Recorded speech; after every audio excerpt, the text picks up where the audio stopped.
ಮನೆ ಕಟ್ಟಕ ತಳಪಾಯ ಎಷ್ಟು ಮುಖ್ಯನೋ ಅಷ್ಟೇ ಮುಖ್ಯ ನಮ್ಮ ರೈತರಿಗೆ ಈ ಬೋರು. ಅದೇ ಥರ ಇವತ್ತು ಕರೆಕ್ಟಾಗಿ ಜೇಲಿಸ್ಟ್ ಪಾಯಿಂಟ್ ನೋಡ್ಬಿಟ್ಟಿದ್ದು 1200 ಅಡಿಕ ಒಳ್ಳೆ ನೀರು ಸಿಗ್ತದೆ ಅಂತ ಕೂಡ ಹೇಳಿದ್ರು. ಸರಿ ಮುಟ್ಟಿದ್ದು ನಾವು ಕೂಡ ಹೊಡಿಸ್ತೀರಿ. ಅಷ್ಟಕ್ಕೂ ಹೊಡಿಸಿದಾಗ ಅದು ಜೇಲಿಸ್ಟ್ ಪಾಯಿಂಟಿಗೂ ಪೈಲೂರು ಕೂಡ ಆಗೋಯ್ತು. ಅಷ್ಟಕ್ಕೂ 1,30,000 ಖರ್ಚು ಕೂಡ ಬಂತು.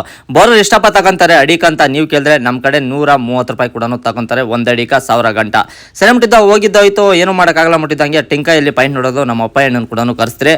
ಈ ಹೆಣ್ಣು ಬಂದು ಗಂಗ್ಸಂದ್ರ ಈ ಹೆಣ್ಣು ಕರೆಕ್ಟಾಗಿ ಒಂದು ಪಾಯಿಂಟ್ಗೆ 5,000 ಕೂಡ ಎಷ್ಟು ಜಮೀನ್ ಅಂತ ನೀವು ಕೇಳಿದ್ರೆ ಕರೆಕ್ಟಾಗಿ 1.25 ಎಕರೆ ಜಮೀನ್ ಇರೋದು. ಪಾಪ ಜಮೀನೆಲ್ಲ ಸುತ್ತಾಡ್ಬಿಟ್ಟು ಅಣ್ಣ ಇಲ್ಲಿ ಹಾಕ್ಸೋಣ ಒಳ್ಳೆ ನೀರು ಸಿಗ್ತೈತೆ 720 ಅಡಿಕ ಓಡ್ಸಕ್ಕಾಗಲ್ಲ ಗಾಡಿ ಅಂತ ಕೂಡ ಹೇಳಿದ್ನೋ. ಸರಿ ಮುಟ್ಟಿದ್ದು ಅಲ್ಲೇ ಬೋರ್ ಗಾಡಿ ಕೂಡ ಇತ್ತಲ್ಲ ಪೈಲೂರ್ ಆಗಿರೋದು, ಅಲ್ಲೇ ಬಾಣ ಇಲ್ಲೊಂದು ಪಾಯಿಂಟ್ ಹಾಕ್ಬಿಡಿ ಅಂತ ಹಂಗೆ ಪಾಯಿಂಟ್ ಕೂಡ ಓಡ್ಸಕ್ಕೆ ಟೈಮ್ ನೋಡಿದೆ 12 ಗಂಟೆ ಕೂಡ ಆಗಿತ್ತು. ಬೋರ್ ಗಾಡಿ ಕೂಡ ಸೆಟ್ ಮಾಡ್ತಾ ಇದ್ರು. ಅದೇ ತರ ಪೈಲೂರ್ ಆಗಿತ್ತಲ್ಲ, ಇದು ಜೇಲಿಸ್ಟಿಕ್ ಪಾಯಿಂಟ್ ಪೈಲೂರ್ ಇದು ಬೆಂಗಳೂರಿಂದ ಬಂದು ನೋಡೋದು. 1200 ಅಡಿ ಒಂದೇ ಒಂದು ಡ್ರಾಪ್ ನೀರಿಲ್ಲ, ಅದಕ್ಕೋಸ್ಕರ ಅಲ್ಲಿ ಟೆಂಕೆ ಎತ್ತಿ ನಿಲ್ಲಿಸಿದ್ರೆ ಮೇಲಕ್ಕೆ ಎದ್ದೇಳಿಲ್ಲ. ಸರಿ ಮುಟ್ಟಿದ್ದು ಅದೆಲ್ಲ ಆಗಿದ್ದಾದ್ಮೇಲೆ ಹಂಗೆ ಪಾಪ ಅಪ್ಪಯ್ಯನು ಕೂಡ ಒಂದು ಮಾತು ಹೇಳಿದ್ನೋ, ಏನೇ ಆಗಿರ್ಲಣ್ಣ ಇಷ್ಟೇ ಟೆಕ್ನಾಲಜಿ ಬೆಳೆಯಲ್ಲಿ ಹಳೇದೇ ಹೊಸದೇ ಅಂತ ಕೂಡ ಹೇಳಿದ್ನೋ. ಸರಿ ಮುಟ್ಟಿದ್ದು ಹಂಗೆ ಪಾಯಿಂಟ್ ಬೋರ್ ಗಾಡಿ ಕೂಡ ನಿಲ್ಸಿದ್ರೆ ಹೆಣ್ಣು ಕಲ್ಲು ಬಿಟ್ಬಿಟ್ಟು ಪಾಯಿಂಟ್ ಕೂಡ ಚೆಕ್ ಮಾಡಿದ್ನು ಕರೆಕ್ಟ್ ಆಗೈತೆ ಅಂತ ಕೂಡ ಹೇಳಿದ್ನೋ. ಸರಿ ಮುಟ್ಟಿದ್ದು ಪಾಯಿಂಟ್ ಎಲ್ಲ ಚೆಕ್ ಮಾಡ್ಬಿಟ್ಟು ಹಂಗೆ ಪೂಜೆ ಕೂಡ ಮಾಡ್ಬೇಕಲ್ಲ.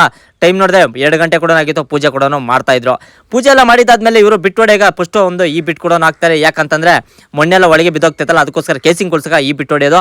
ಅದಾದ್ಮೇಲೆ ಬೇರೆ ಬಿಟ್ ಕೂಡ ಚೇಂಜ್ ಮಾಡ್ತಾರೆ.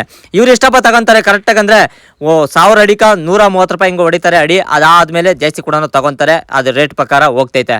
ಸೇಮ್ ಟು ಕೇಸಿಂಗ್ ಎಷ್ಟಣ ಬಿದ್ದೈತೆ ಅಂದ್ರೆ ಹಳೆ ಪೈಲೂರ್ ಆಗಿರೋ ಬೋರ್ಗ 100 ಅಡಿ ಬಿದ್ದಿತ್ತು, ಇದಕ್ಕೆ ಕರೆಕ್ಟಾಗಿ 80 ಅಡಿ ಕೇಸಿಂಗ್ ಕೂಡ ಬಿದ್ದೈತೆ. ಮೊದಲಾಗಿದ್ದು 10 ಜನ ಇರಬೇಕಾಯ್ತು ಬೋರ್ ಗಾಡಿಕ, ಇವಾಗ ಏನಿಲ್ಲ ಖಾಲಿ 2-3 ಇದ್ರೆ ಸಾಕು. ಟೆಕ್ನಾಲಜಿ ಅಷ್ಟು ಇಂಪ್ರೂವ್ಮೆಂಟ್ ಆಗೈತೆ, ಅದಕ್ಕೋಸ್ಕರ ಈ ಮಾತು ನಾನು ನಿಮ್ಗೆ ಹೇಳ್ತಾ ಇರೋದು. ಎಲ್ಲ ಪೈಪ್ಗಳು ಅದೇ ಎತ್ಕೊಂತೈತೆ, ಎಲ್ಲ ಗಾಡಿ ಕೂಡ ಕೆಲಸ ಕೂಡ ಅದೇ ಮಾಡ್ಕೊಂತಾರೆ. ಆಪರೇಟರ್ ಮಾತ್ರ ಒಬ್ರು ಇರಬೇಕು, ಮೇಲೆ ಪೈಪ್ಗಳ ನೋಡ್ಕೊಳಕ ಇನ್ನೊಬ್ರು ಇದ್ರೆ ಸಾಕು. ಮೊದಲಾಗಿದ್ದ ಬೋರ್ ಗಾಡಿ ಪೆಟ್ರೋಲ್ ಬಂಕ್ಗೆ ಹೋಗ್ಬೇಕಾಯ್ತು ಡೀಸೆಲ್ ಇವಾಗ ಏನಿಲ್ಲ, ಎಲ್ಲಿ ಪಾಯಿಂಟ್ ಹೊಡಿತಿರ್ತೈತೋ ಅಲ್ಲೇ ಕೂಡ ಬಂದು ಡೀಸೆಲ್ ಕೂಡ ಹಾಕ್ತಾರೆ. ಅಷ್ಟು ಇವತ್ತು ಎಷ್ಟಪ್ಪ ಆಗ್ತಾ ಇರೋದು 1 ಲಕ್ಷ ರೂಪಾಯಿ ಡೀಸೆಲ್ ಕೂಡ ಆಗ್ತಾ ಇರೋದು. ಪಾಪ ಇವರು ಊಟ ತಿನ್ನಕ್ಕೂ ತುಂಬಾ ಕಷ್ಟ ಕೂಡ ಇರ್ತೈತೆ. ಯಾಕಂತ ನೀವು ಕೇಳಿದ್ರೆ ಪಾಪ ಬಿಸಿಲಂದಿರ ಮಳೆ ಅಂದಿರ ಪಾಪ ಬೋರ್ ಗಾಡಿ ಮುಂದೆ ಕೂಡ ಮಾಡ್ಕೊಂಡು ಊಟ ತಿನ್ಬೇಕು.